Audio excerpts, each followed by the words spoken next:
આજે તો રિક્ષાની એટલી વાતો જોતા હતા કે ક્યારની વાતો જોતા હતા તો બી રિક્ષા આવે જ નહીં. અને પીવું કહે છે મારા પગ બહુ દુખે. સો હે ગાઈસ, ગુડ મોર્નિંગ અને જય શ્રી કૃષ્ણ. આજે તો સવારમાં બેગ લઈને નીકળી પડ્યા મામાની ઘરે. અને આજે તો મમ્મીને અને પીયુને બેગ પકડાવી દીધું. અને કેવી રીતે ચાલે તો જોવો બંને જણા ધીમે ધીમે. અને પછી મેં આગળ આવી ગયો અને મેં કીધું તમે તો બહુ ધીમે ચાલે. અને આજે મામાની ઘરે આવીને ચાલતા લઈ જામ જોને. પછી માતાશ્રીએ મને ઇકોમાં જ બેસાડી દીધો. અને મેં ઇકોમાં બેસીને બહુ ખુશ થમ કે આય હાય ઇકોમાં જ બેસાડી દીધો. અને હા મેડમજી જુઓ, એને ભૂખ લાગી તો કુરકુરિયા ખાવા માંડી, ચાઇનીઝ કુરકુરિયા એ બી. અને ફાઇનલી પીયુને મામાની ઘરે પહોંચી ગયા. અને અહીંયા બેગ બી આ રીતે જ પકડે છે. અને મને એકલો મૂકીને જતા રહ્યા અને કહે છે કે તું એકલો જ આવ્યા કર. માતાશ્રી એમ કહી દીધું.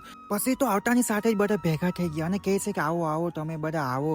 અને અમે તો કીધું અમે 3 જણ આવ્યા, અમે બધા આવ્યા નથી. પછી માતાશ્રી તો બધા સાથે બેસીને વાતો કરતી હતી અને મેડમજી સોતા હતા.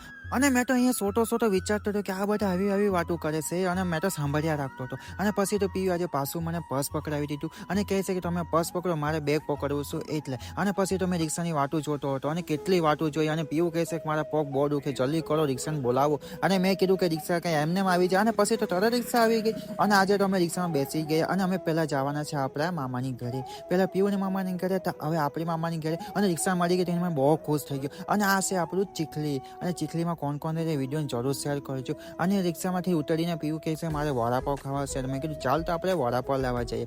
પછી અમે પહોંચી ગયા વડાપાવ લેવા માટે. અને વડાપાવ બી પાર્સલ કરાવી જ લીધા કેમ કે અમે ઘરે જઈને ખાશું. અને પીયુ કહે છે કે હજુ બીજું કંઈ લઈએ. મેં કીધું રવા દે નહીં. અને રિક્ષા મળી ગઈ તરત જ એટલે અમે બેસી ગયા હતા અને વડાપાવ પણ પાર્સલ કરાવી જ લીધા હતા. ને કાકા તો રિક્ષા એટલી ધીમી હાંકતા હતા કે મને મન થયું કે મેં જ ચલાવી લઉં રિક્ષા, તો તરત જ પહોંચાડી દે. પછી શું યાર અમે તો પહોંચી ગયા મામાની ઘરે. અને મામાની ઘરે આવતા પીયુ અને મમ્મી તો બહુ ખુશ થઈ છે. અને આપણે છે નાની અને મેં કીધું કે વડાપાવ લેવો તમારા માટે લાવ્યો. અને પીયુ કે બસ કરો. અને અહીંયા બધા જો પ્લાનિંગ કરે છે કેમ કે કાલે છે શ્રીમત અને અમે બધી તૈયારી કરતા હતા. અને અહીંયા બેસીને મેં જોતો હતો. અને આજના વિડીયોમાં તમે લાઈક, ફોલો, શેર, કોમેન્ટ કરીને જાજો.